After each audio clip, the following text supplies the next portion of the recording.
transformasi Polri yang profesional untuk masyarakat. Kegiatan ini akan kita laksanakan dalam waktu 3 hari, mulai dari hari ini sampai dengan Rabu ke depan, di mana kegiatan kali ini kita laksanakan di Satlat Cikeas. Jadi memang kita buat model dengan mengumpulkan para Kapolda, para Kapolres, dan kita tempatkan mereka di tenda-tenda bivak. Tentunya kegiatan ini bertujuan yang pertama meningkatkan soliditas internal, kekompakan, utamanya bagaimana kita kemudian melakukan review, penanaman ulang terhadap doktrin-doktrin kita, doktrin Tribata dan Catur Prastya, serta tentunya hakikat dari tugas Polri di dalam melaksanakan tugas pokok fungsinya sebagai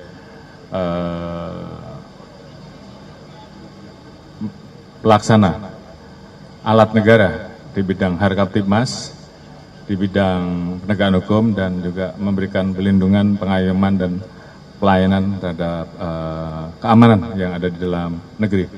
Tentunya banyak hal yang kita lakukan terkait tentunya bagaimana Polri di acara Apel Kasatwil ini melakukan refleksi terkait dengan apa yang sudah kita lakukan dan hal-hal yang harus kita perbaiki.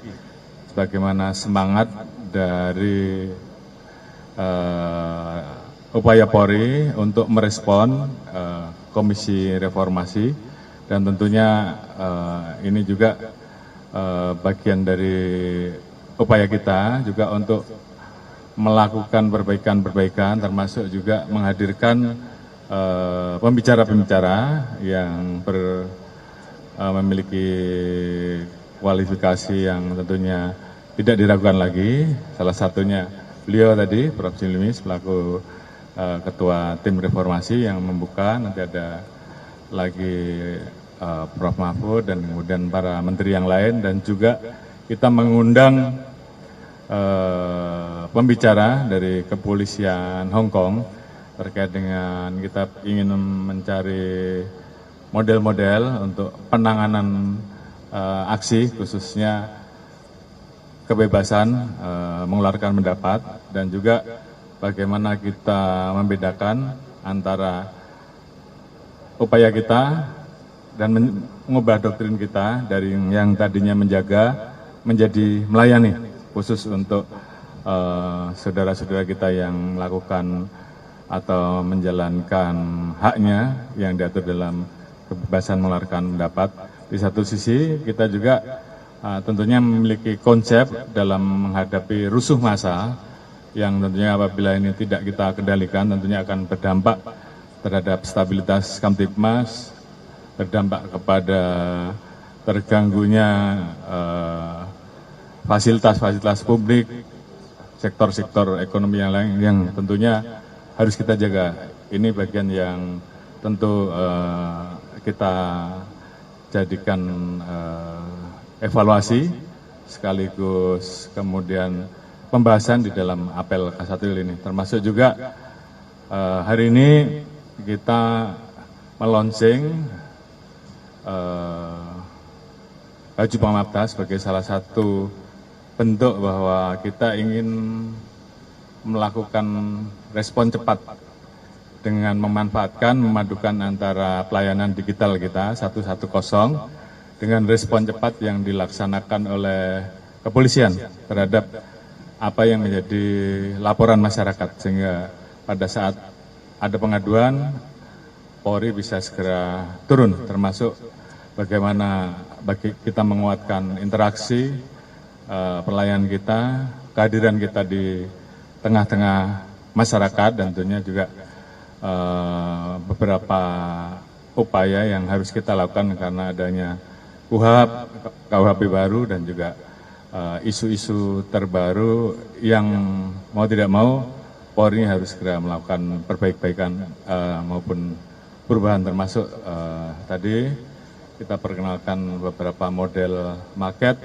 terkait dengan pelayanan polisi ke depan, supaya masyarakat lebih mudah mendapatkan pelayanannya, dan juga tentunya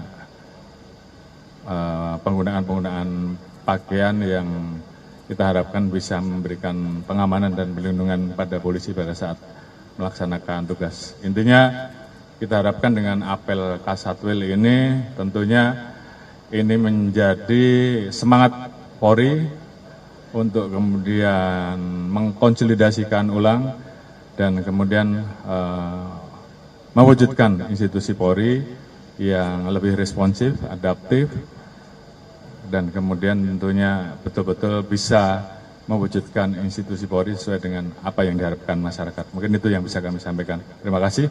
Assalamualaikum warahmatullahi wabarakatuh. Waalaikumsalam.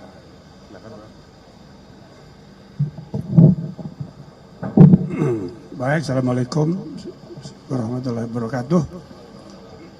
Saudara, selaku Ketua Komisi Percepatan Reformasi Polri, saya diminta untuk memberi sambutan dalam apel Kasatwil Polri 2025 ini, dan saya sangat menghargai sikap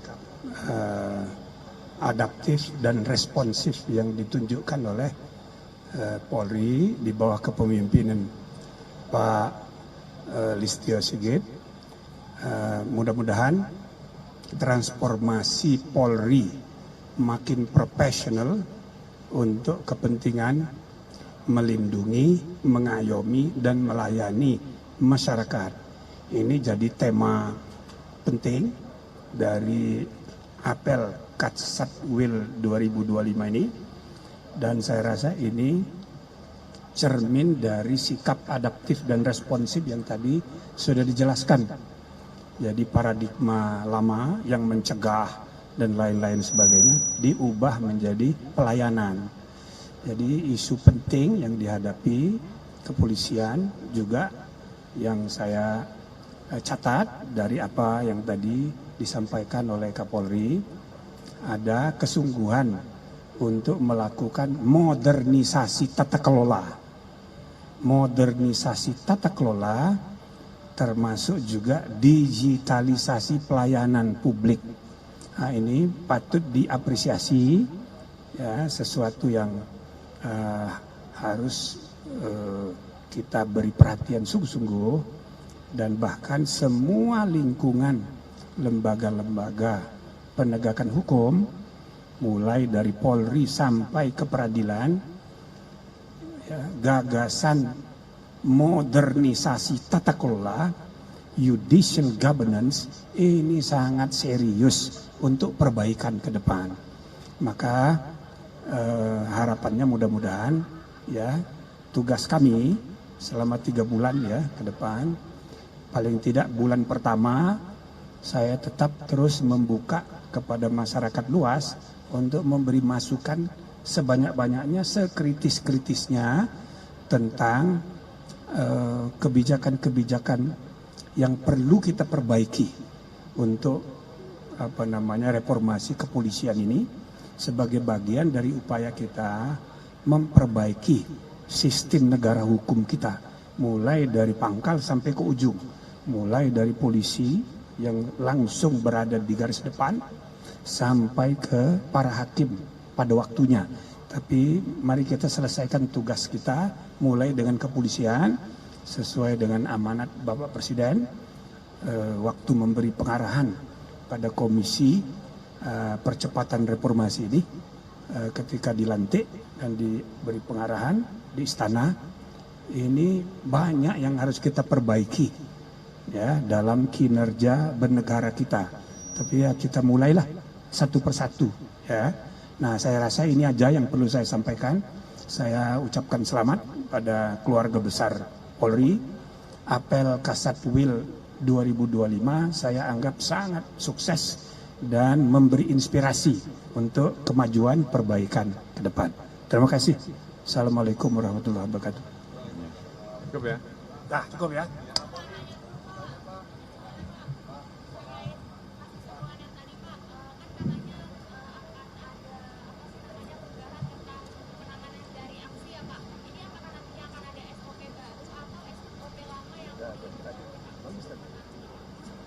Terima kasih. Jadi tentunya kita harus selalu adaptif dengan apa yang menjadi harapan masyarakat.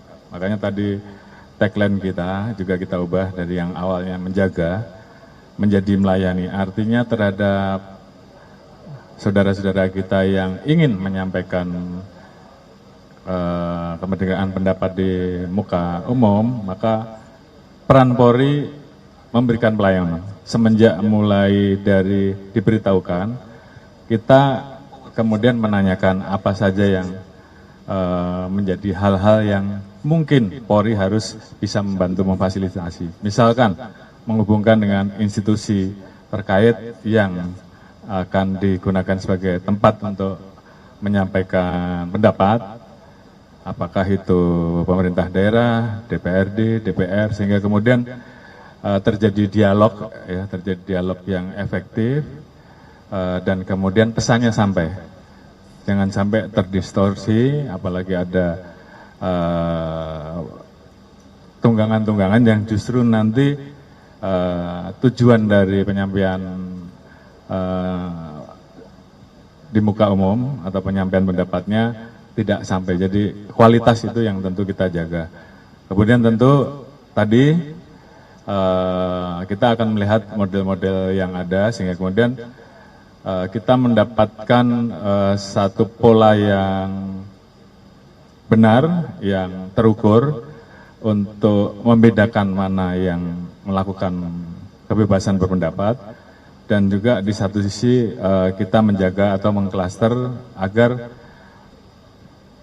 pada saat ada aksi rusuh massa ini juga bisa kita tangani, tentunya dengan terukur, dengan menghindari potensi terjadinya korban jiwa, dengan semangat untuk menjaga dan menyelamatkan masyarakat yang lain. Jadi hal-hal ini yang tentunya nanti akan kita lakukan adopsi dan kemudian kita lakukan perbaikan di dalam pola-pola pengamanan dan pelayanan kita terhadap penyampaian pendapat di muka umum ke depan. Di satu sisi bagaimana kita menjaga manakala ada hal-hal yang sifatnya rusuh massa atau anarkis. Kurang lebih seperti itu. Terima kasih.